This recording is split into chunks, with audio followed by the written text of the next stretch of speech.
What's up guys, you're watching Li-Fi TCG. I've got a Pauper video for you this week. It's on one of my favorite decks in the format, Tortured Existence.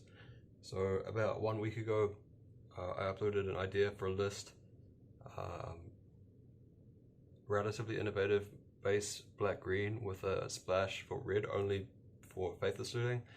And also taking advantage of one of the new downshifts from Double Masters, Bone Picker. I've done some more testing with that list and some more like thinking about how it plays, and I've decided that there are some things I do like about that list and some things that I don't. So I would get into the updated list in this video, and I've also got a full sideboard as well to show you. So I think the deck is getting to a point where it's pretty competitive at the moment. So the spells, the same as last time, the 4 Tortured Existence,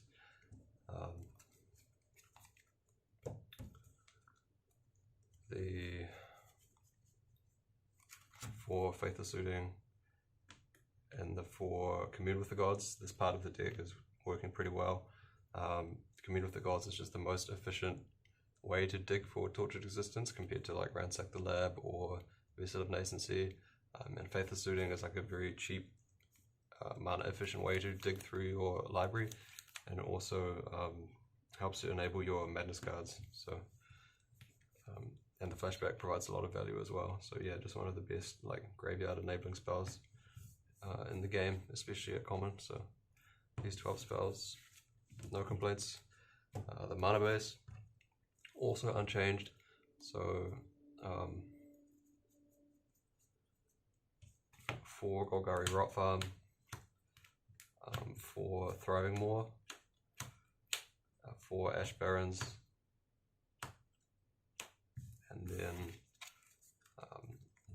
1 mountain, 1 forest, 8 swamps, and then just 1 jungle hollow, just to up the green count slightly. So yeah, pretty happy with that. I think upping the land count from 22 to 23 is a pretty good decision, as long as you get to like the sort of mid-game area where you have 3 to 4 lands. You can usually turn the game around pretty easily if you resolve the Tortured Existence. So it's pretty hard to flood playing this deck. So you're pretty happy with the mana base as well. The creatures, 2 Spore Frog, 2 Fume Spitter, 4 Sakura-Tribe Elder just to help ramp and find the red splash. Then the dredges, 3 Brownscale and 2 Stinkweed Imp, 2 Crypt Rats to finish the removal package. The 5 Madness creatures, so 3 Grave Scrabbler and 2 Gorgon Recluse. So all of these cards play pretty well. The only thing that's a little bit iffy is maybe Fume Spitter is like too ineffective as removal. You know, like there are some decks that the -1/-1 just isn't so effective against. But there's not really anything better you can play, and you're kind of priced into like accepting that some of your cards are not going to be that good in different matchups. Like Spore Frog, for example, kind of has the similar problem a lot of the time. So I think that's just something that you have to accept, unless you want to play a non-creature spell in this spot. But I don't feel like that's quite correct, because this deck for Tortured Existence is already sort of on the high end for non-creature spells. It's already playing 12, so sometimes it becomes a little bit difficult to use your Tortured Existence if you decrease the creature count by too much. So overall, Fume Spitter is like pretty low power, but I think it's necessary and probably acceptable as well. So yeah, up to this point, there's only 5 cards left in the main deck, and apart from that, this list is exactly what I showed you last time. So in the last video, these 5 cards were 4 Bone Pickers and I think the one-off last card was a Wild Mongrel. So Bone Picker, the idea behind it was that it was like a pretty good, like defensively oriented card because it has flying and death touch, and it's also not too bad offensively as well because 3-power fly for 1 mana is pretty solid. And I don't think it was too bad in these roles, or with that kind of those ideas in mind. But the problem is that it's pretty difficult to enable casting this before turn 3. Sometimes you could like do it on turn 2 off a Fume Spitter or a Spore Frog, but oftentimes you were getting no value out of your 1-drop in situations where you were doing that. So that wasn't really ideal. Then if you're using Sakura-Tribe Elder with it, which is like one of the more synergistic ways of using it, because you're not just basically discarding one of these weak creatures for nothing just to get this down. You're actually getting like full value out of your Morbid trigger to get a land into play. So the problem with doing that though is that the creature that is supposed to be helping you like attack isn't coming into play until turn 3. And you're also it means that you play your Sakura-Tribe Elder on turn 2, but then you don't crack it until your turn 3. So then your land is coming into play tapped, and you're kind of like wasting the tempo off it. So that's not really that great either. And yeah, defensively it's not perfect either because it's like a little bit too difficult to cast. So yeah, I think the idea was worth trying, but overall, like, it's just a little bit too slow. It's not easy enough to make it cost 1 mana, so I don't think it's worth it. So what I'm playing instead of that now, the Bone Pickers, I'm playing 4 of a new card from M21. 4 copies of Llanowar Visionary. So what this does, it's like a combination of Llanowar Elf and Elvish Visionary. 3 mana 2/2 creature. When it enters the battlefield, you draw a card, and it has the ability of Llanowar Elf, so it taps for 1 green mana. So what this card does is it's kind of like an unconditional Grave Scrabbler in a way. It's just a 2/2 creature that comes into play and replaces itself. So it's okay at blocking, like 2/2 creature can trade with like Needle Sentinel or Burning Tree Emissary, things like that. So defensively it's alright. And like as a 2/2 creature, like offensively it's not that great, but you have to remember that it replaced itself. So it enters the battlefield as a 2/2 creature, and then you draw a card. So if that card that you drew was like another body that you can play onto the board, and it's very easy to convert random cards into exactly what you need when you're playing this enchantment in your deck, right? That's how the deck functions.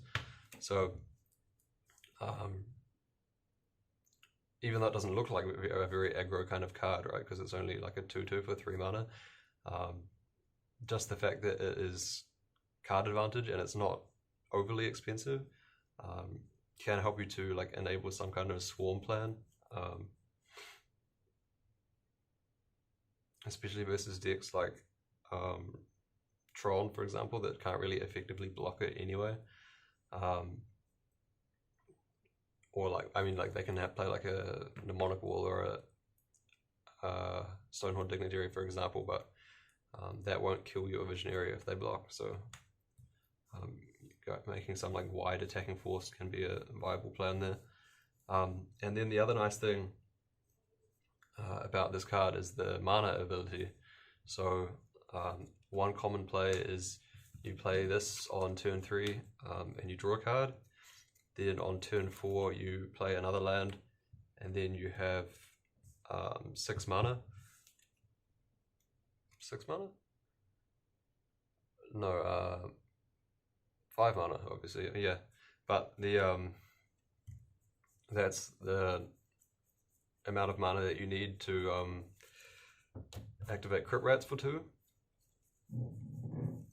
which is often 2 is often the number that you want to hit, because it kills like Delver of Secrets, flipped Insectile Aberration, it kills Ninja of the Powers, it kills all of the stompy creatures, things like that.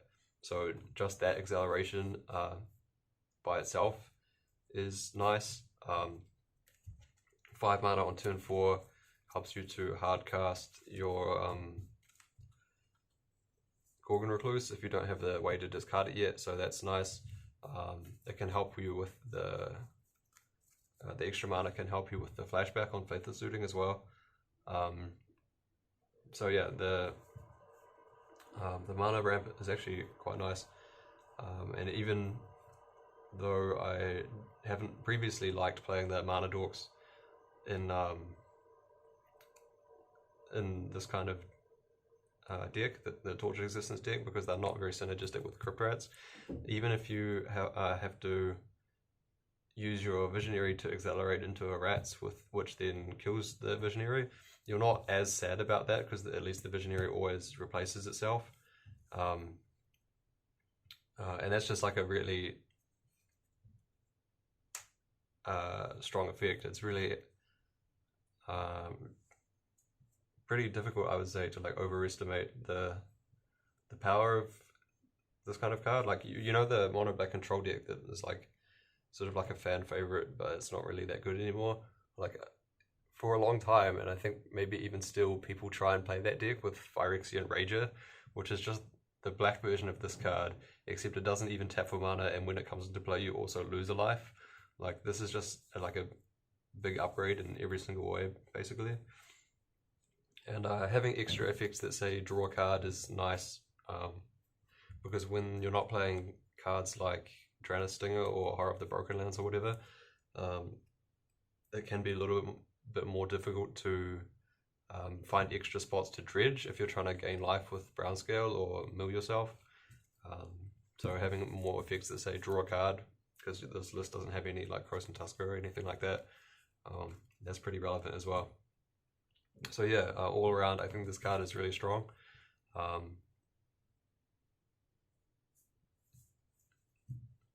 The deck takes advantage of like every aspect of this card, and you're like never really sad to draw it. Yeah, I've been really impressed with it, and I think it's definitely a correct replacement for the Bone Pickers. And then the last card in the main deck. So last week this was a Wild Mongrel, so 2 mana 2/2. You can discard a card to give it +1/+1 and make it any color that you want. So that was just like a extra madness enabler for your madness creatures, basically. In hindsight, or with the testing, I thought that was maybe just like a little bit underpowered and not consistently useful. Like if you weren't discarding your madness things with it, it wasn't that great. The other creatures that I sort of thought about and tested in this slot were the escape creatures from Theros. So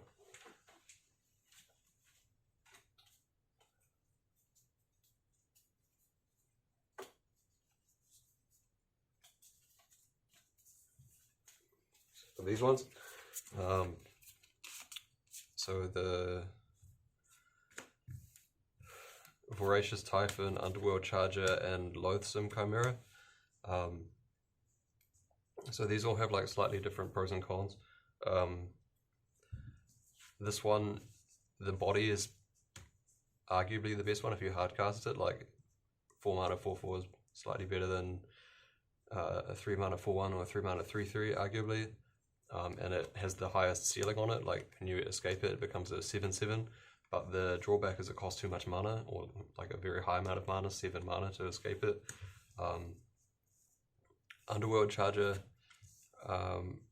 cheaper, like 3 mana 3/3 is not bad for the front half, and then 5 mana 5/5 for escape is pretty nice. And the fact that you escape it, it gets 5 toughness is pretty good because it lets you rat swipe your opponent's creatures while this keeps attacking. The downside with Underworld Charger is, of course, that it doesn't block. So in the matchups where you're trying to be more defensive, this card's not very useful. That's a pretty big drawback. Then the Loathsome Chimera, similar costs to Underworld Charger, like the hard cast is 3 mana and the escape is 5 mana. And Loathsome Chimera also escapes up to 5 power, it becomes a 5/2. The problems with so the upside for Loathsome Chimera compared to Underworld Charger is that it can block. So in grindy games it's a bit better. The downside is that it only has 2 toughness, which can make it more vulnerable to your opponent's removal. And also when you're using Crypt Rats, it's harder to keep this alive. So that's also a drawback. It's also slightly more of a downside, the fact that it's green, because that means it dies to Snuff Out. So all of these cards have like various pros and cons, and they all seem like reasonable options. Because a lot of this time, what happens sometimes when you're playing against decks that have counterspells is that if you don't play your Tortured Existence in like the first 1 or 2 turns, it's relatively straightforward for your opponent to hold up some counters or a counter for a while, because your deck isn't that good at like pressuring your opponent into tapping out. So in that case, Tortured Existence can often be very hard to resolve, and if your Tortured Existence isn't resolving, you have like quite a few dead draws. Like the dredges aren't that hot.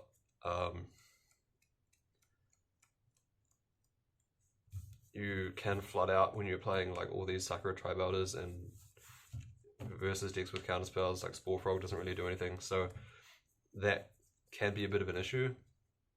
So in games like that, when you have these cards in your deck, you can't really flood out. You just hard cast all your Stinkweed Imps, block, dredge, put more cards in your graveyard, and then you can escape these. And even if your opponent tries to like counter or kill them, you still have all this value because they just keep coming back. So I think the idea is like fairly sound. The problem with these cards is that they're just a bit too inefficient. Like in the games where you don't care about that situation, when things are like going relatively more according to plan, these like very below rate for what you want to get out of your creatures. So like 3 mana for a 3/3 can't block, or 2 mana for 4/1 vanilla basically, or even 4 mana for 4/4 vanilla. Like if your Tortured Existence is online, like you not only do you not need to ever escape these, right, because you can just return the creatures from your graveyard that you want and cast those, so you won't be escaping these, and you're not going to be returning these with Tortured Existence and casting them either, because they're just, the hard cast mode on all of them is really mediocre. So in the end, I don't think it's really correct to play any of these. And I think the situation I describe, where you kind of like flood out versus blue decks and you get into like a top deck war as the game goes on, I think that situation is more kind of mitigated in this build of the deck with the Faithless Looting in it, because you can like sandbag your excess lands and then discard them to looting, or if you draw like a Grave Scrabbler, for example, and don't have a Torch Existence to discard it, you can enable that with looting instead. So yeah, I think that's less of a concern for this build than it has been compared with the previous version. So yeah, I don't think the deck really needs to play any of these escape creatures, which means that the card that I've gone back to for this main deck slot is just one Gurmag Angler. So the complete opposite of these three, basically, like has no synergy from the graveyard, right? Like if it's sitting in your graveyard, it's not doing anything. But 1 mana for 5/5, of course it can block, is just way better tempo play than any of the other packages that these creatures offer, and that's really a big deal in a lot of different matchups. Like, it's very, very strong at attacking and blocking when you're getting a creature of that size for only 1 mana. So I've been really happy with this card in the past, and I think it's just a solid one-off to go back to. So yeah, 1 Gurmag Angler. I don't really think the deck really needs more than one, and when you're trying to cast multiples, the delve becomes an issue because you have a lot of different cards that you want to keep in your graveyard to return them for later. So yeah, that's the last card of the main deck, the 1 Gurmag Angler. Onto the sideboard. So I've actually put like a decent bit of thought into the sideboard now. So we'll just quickly run through that.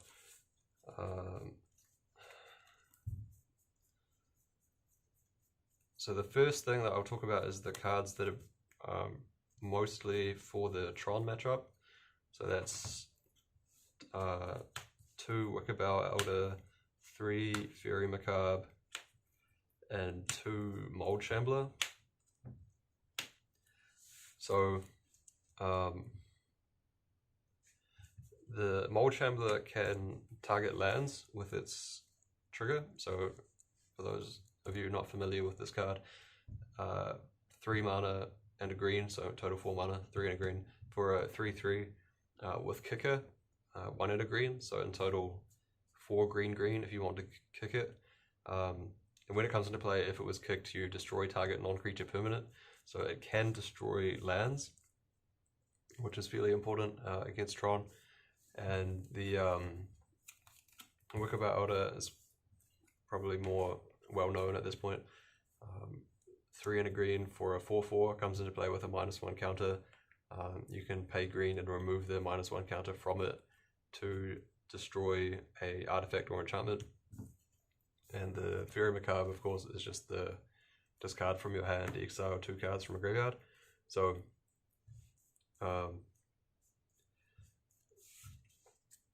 the Mold Shambler is mostly for trying to destroy lands, and the Wickerbough Elder is mostly for destroying Bonder's Ornament, or sometimes if you think your opponent's like very heavily color screwed, you can try to destroy their Prophetic Prisms. So if your opponent has a lot of like mana open, then trying to resolve one of these is probably not going to be that great of a plan, because it's relatively easy for your opponent to have like exclude, or they can just flicker the thing that you target in response, in which case that will just not produce a very favorable result for you. But if you can be like applying pressure with some different cards like Llanowar Visionary, like attacking for 2 is not irrelevant, and then also the mana ramp from Llanowar Visionary and also the Sakura-Tribe Elder can mean that your Mold Shamblers and your Wickerbough Elders are often coming down ahead of schedule. And then if your opponent is trying to play around these destruction effects with their flickers and things, that's where these come in. So your opponent can't really play around these because it costs no mana and they can't counter it. So yeah, you're kind of pressuring them from different directions. Like you can attack their permanents and their graveyard, and you have the mana acceleration to make sure that that all happens within a relevant time frame. So yeah, it might not seem like the best plan, and like mid-range decks are always going to be like slightly inherently unfavored versus Tron, just by the nature of the way that deck functions. But I think with this plan, you can attack all of the relevant permanents and their flicker engine. I think you can have like a decent chance. And then the other nice thing about these cards is that Mold Shambler, because it can target lands, it's also fine versus decks like Boros and Pestilence that play Boros Garrison and Orzhov Basilica, things like that. So basically killing 2 lands with it instead of only 1. And then it can also kill things like Aura Fracture or Pestilence in those matchups, or Oblivion Ring, things like that. So it's pretty versatile. And the 3/3 body is not irrelevant in those matchups either. So fairly versatile card. And Wickerbough Elder, similar proposition. Basically kills all those same things, like like Oblivion Ring, Aura Fracture, Pestilence, Bonder's Ornament, not only versus Tron, but also the more like mid-range kind of decks as well. What you might be wondering is why I'm playing Wickerbough Elder instead of a card like Conclave Naturalists, which has just been recently downshifted.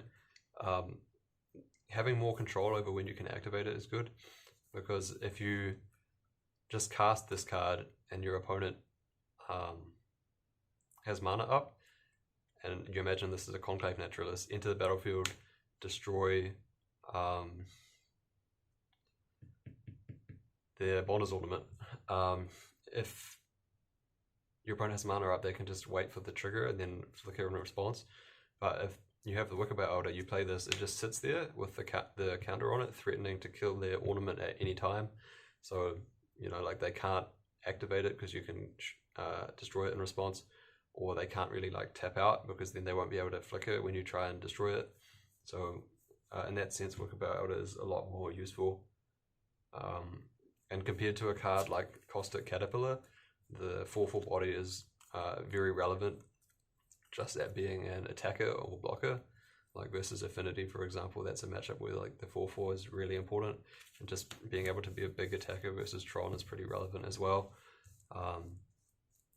And then a card like Caustic Caterpillar looks like it can be revived with Tortured Existence more easily than a card like this to reuse it, because of course it sacrifices itself as a cost to activate its ability. But you can of course recharge your Wickerbough Elders by putting minus counters on them with Fume Spitter. So that's a pretty solid interaction.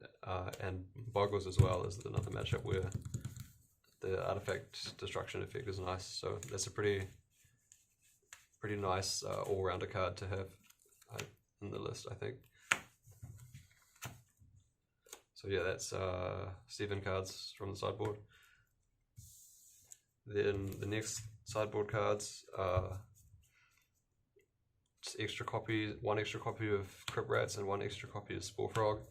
So Crypt Rats is for matchups like Delver and Elves, and maybe even like Walls, where the board wipe is super powerful. Yeah, it's a pretty uniquely powerful card in the format, but you just don't really want to or need to play so many copies in the main deck. But yeah, it's just nice to have an extra one on the board for matchups where it's going to be good, because it can turn around a game by itself a lot of the time. And Spore Frog's just kind of similar against those matchups like Stompy or Boggles, Slivers, things like that. You just really want to be able to make sure you can find this in time. So 1 more on the board is a sensible choice, I think. Then another one of Gorilla Shaman. So Affinity is actually a fairly difficult matchup for this kind of deck. Like Foglock isn't super effective against them because they have instant speed burn spells to shoot it down, and they also have the Fling combo plan that gets around it. Life Gain isn't super effective against them because it's often too slow to outpace their aggro game plan if you're not affecting the board. and gaining enough life to defeat the fling plan is also quite hard. So fog by itself not super effective. Life gain by itself not super effective. So yeah, it's Crypt Rats not so great versus that deck because all of their creatures are so large, right? Compared to something like Stompy, for example, and also they have burn spells to really threaten your life total after you dealt 4 damage to yourself. So it's definitely a high-powered deck, and pretty challenging to deal with because it attacks from all these different angles. So Gorilla Shaman is just like a one-off to like heavily punish them. Of course, what this does is for 1 mana, you just destroy an artifact land, and you can do it as much as you want. Then once you've destroyed all their lands, you can pay a bit extra mana if you want to destroy their like Flayer Husk or the Prophetic Prism or something. But yeah, once you resolve this and destroy a few lands, if you can do that early enough, that's normally enough to win the game. And even later on, if you nuke enough of their permanents, it makes it a lot more difficult for them to assemble a lethal ATOG combo on you. So just a really super high impact sideboard card just for that one specific matchup. I think it's pretty worth it just to have one. You often see like Tron decks, even some, or like Boros for example, they just randomly play 1 Gorilla Shaman because it's so high impact when you draw it versus that matchup. And in this deck, of course, you can mill over it and then bring it back, or yeah, just because it's a creature, it has a lot of synergy. So yeah, 1 Gorilla Shaman. The next 2 cards are basically only for the burn matchup. The burn matchup is fairly difficult for this deck, which you might expect, because it's just sort of like a mid-range creature deck that doesn't really attack the opponent's hand or interact on the stack. So you're pretty much just basically letting burn do their thing. You do, of course, have your life gain engine in the deck. The Brownscales. And when you have Faithless Looting and Tortured Existence and all that going, you can usually gain quite a solid amount of life per turn, which is fine if your opponent's on a draw where they're like all like lava spikes and rift bolts and everything just targeting your face, then that's fine. But if your opponent is on a draw where they like play a creature on turn 1, then they play a Thermo Alchemist on turn 2, and then they play like a Curse of the Pierce Heart or something on turn 3, and then they start throwing all the burn at you, like the 2 life per turn or so that you're gaining from these is just immediately cancelled out by the Thermo Alchemist and the Curse, and you don't really have a good way, especially game 1, of dealing with those permanents. So you're often just like, this is just only like barely keeping your head above water, and every turn your life total will be like slowly decreasing until like they fire blast you out.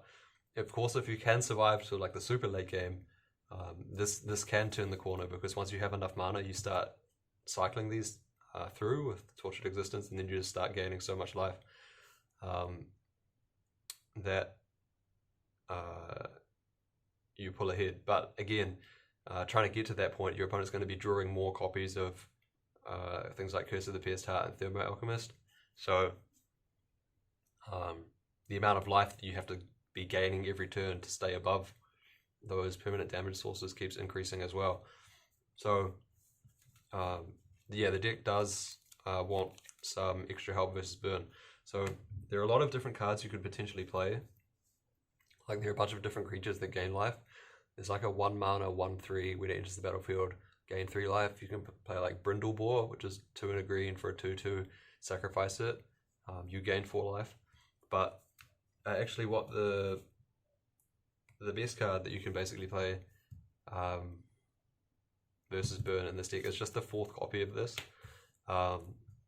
It's super synergistic with the overall plan of just like milling into it with the Faithless Looting and the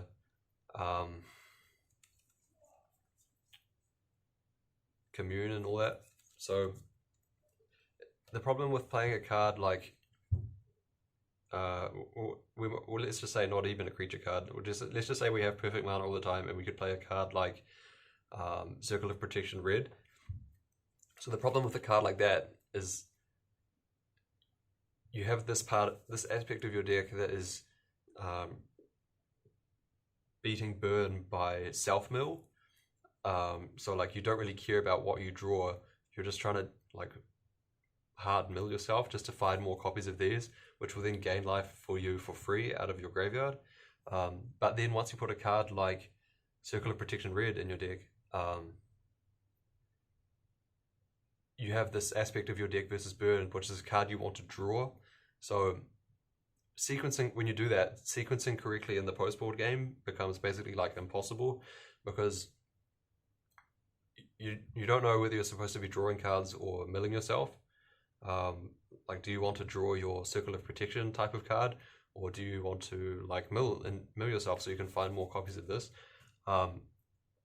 And a card like Circle of Protection might seem like a slightly contrived example because you know, it's not a creature, so Tortured Existence couldn't return it anyway.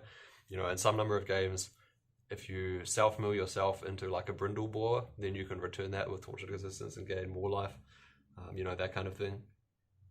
So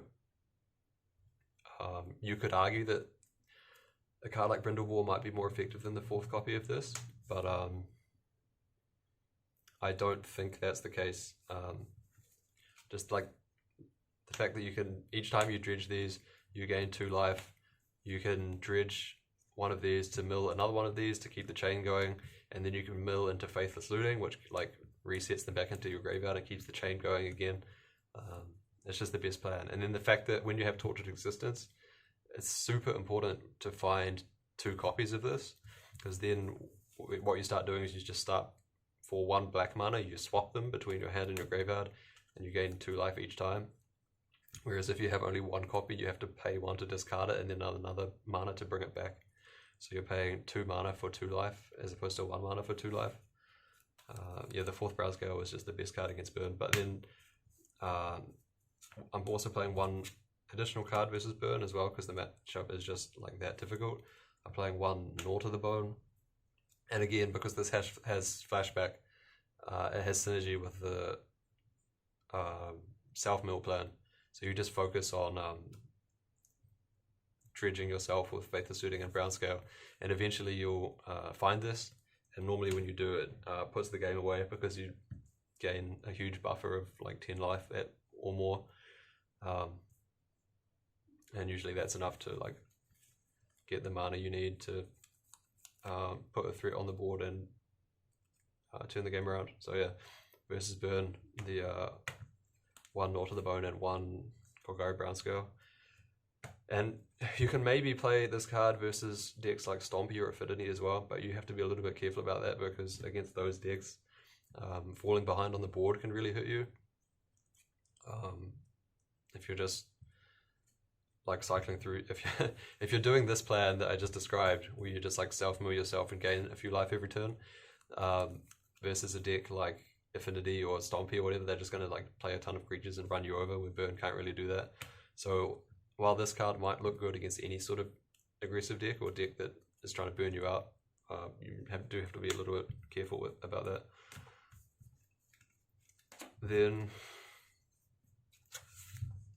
the last 3 cards are just removal spells.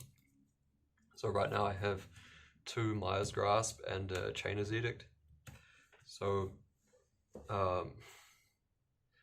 Mires Grasp might look a bit odd, as its only enchanted creature gets -3/-3, compared to a card which has been recently downshifted, Cast Down, which is the same mana cost, 1 and a black, for instant, which is basically destroy any creature. So the reason why Mires Grasp is in the deck as opposed to Cast Down is because it's an enchantment, which means that you can find it with Commune with the Gods. So that's actually quite important. In those matchups like Burn, if you commune and you already have your Torch Existence, or you've communed and you didn't find one, the removal type of card is often going to be exactly what you're looking for, because it's what's going to like take out that Thermo Alchemist and mean that when you're doing your Brownscale chain, you can actually pull ahead rather than just like keeping your life total at a stable number. So it's, yeah, it is pretty significant that you can find your removal spell with the commune. Of course, Chainer's Edict, if you commune into it, you'll mill the Edict into your graveyard, and once you have 7 mana, you can flash it back. But that costs so much mana that it's not really a realistic consideration in matchups like Burn. In some other matchups, that can be quite strong. For instance, versus Blue-Black Delver, which is the kind of game you can get into that I described at the start, where like both players are sort of playing draw go, sort of maybe getting a bit flooded like later in the game. So in that situation, if you have like a 7 mana Edict to pop out of your graveyard, that can be that extra resource that you need to sort of get ahead in that battle. But the problem with a card like Chainer's Edict for doing that role is that decks that would be susceptible to this kind of free Edict often play cards like Thraben Inspector or Augur of Bolus to just sort of like tank the sacrifice. Even decks like aggro decks where you want this kind of effect, like Affinity or Stompy, if you Edict them, they often sacrifice like Frogmite with the Springleaf Drum token, not Springleaf Drum, Flayer Husk token, if they're Affinity, or if they're Stompy, they can sacrifice like the Young Wolf or the Eldrazi spawn from the Nest Invader. So Chainer's Edict maybe not that good. The situation where Chainer's Edict is better than this is, of course, when your opponent's creature is bigger than 3/3, so like Gurmag Angler or something, then Edict is better. Or of course, if you can't even target their creature, right? So if your opponent has a Glade Cover Scout or something, then you can't even hit it with this, whereas Chainer's Edict, you can make them sacrifice it.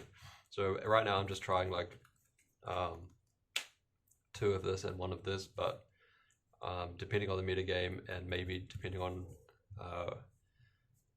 which effect is more necessary for like the different matchups, I could definitely see this being like 3 Mires Grasp or some other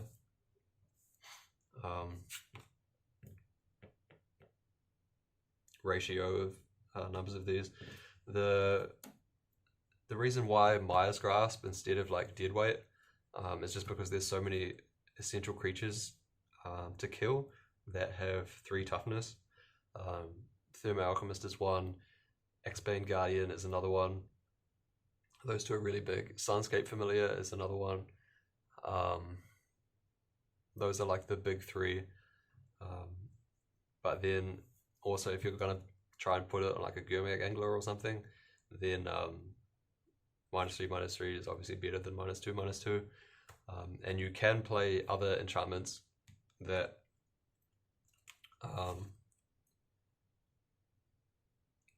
like more impactful removal, but they all cost way more mana. So like Oubliette is one, like Seal of Doom is another one. They hit like a wider range of different creatures, but because they cost extra mana, they're a lot slower versus things like Thermo Alchemist and Axebane Guardian, and that can make a really big difference. So Mires Grasp is just like the kind of sweet spot. And like Lignify is another option that like sort of looks like it costs 2 mana and hits anything. So that's like reasonable, but it's a little bit harder to cast because it's green and not mono black. And the other problem with Lignify is that it's not good against things that have buffed power, because the thing that you put it on can still attack. So for example, if the creature has like a Rancor on it, or like 3 +1/+1 counters for Hunger of the Hellbag, it will still keep those as a 0/4 tree or whatever the thing becomes that you put the Lignify on it, and then it can keep attacking you. The other problem is that if you put it on like a Ninja of the D-Powers or something, and then the 0/4 Ninja attacks you and you don't block it, then they can ninja that back to their hand and the Lignify will fall off. So that card's not really ideal either. Yeah, Mires Grasp is just like the perfect combination of like mana cost and impact. Yeah, just the range of toughness things that it kills. Yeah, so that's where I'm at with the sideboard. If you want to know how I would sideboard in any particular matchup, then you should post a comment below, and I'll try and reply to that as soon as possible. But yeah, I'm pretty happy with this list overall. I think the Llanowar Visionary is just like such a high quality card for a format like Pauper, where the games are like usually pretty grindy and revolving around these kind of like small ball creatures, and then this deck can really make use of the mana ramp, not only in the main deck with cards like Crypt Rats and more expensive cards like Gorgon Recluse and things, but especially in the sideboard when you have like these 5 and 6 drops. So yeah, that's the current state of the Tortured Existence deck.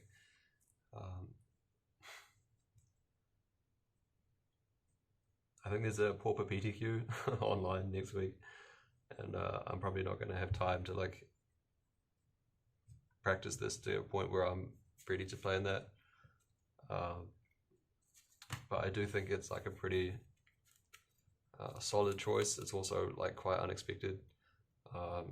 For example, the way the Tron lists are built right now, a lot of them are cutting Denroga Horror entirely, or only playing like one on the sideboard, and that was one of the most difficult cards for you to deal with before, because it can just very easily like disrupt your mana. But now that they can't do that anymore, you can often like maneuver yourself into a position where like your Tortured Existence has resolved. They don't really play Graveyard Hate anyway, or they have some of them do have a Trigger Bog now, which you have to be like a little bit careful of. But if they're not bouncing your Tortured Existence anymore, or they're not like bouncing your Karoo lands and things like that, it's a lot easier to get the game to a point where your Faerie Macabres and your kind of like mid-range fatty creatures can actually be relevant, because they're trying so hard to beat all these other decks with cards like Pyroblast and different effects that just like don't really interact with you at all. So yeah, that's the Tortured Existence deck as of today. So I hope you enjoyed that, and again, if you have any like questions or suggestions or anything, please leave a comment. This has been Life at TCG signing out.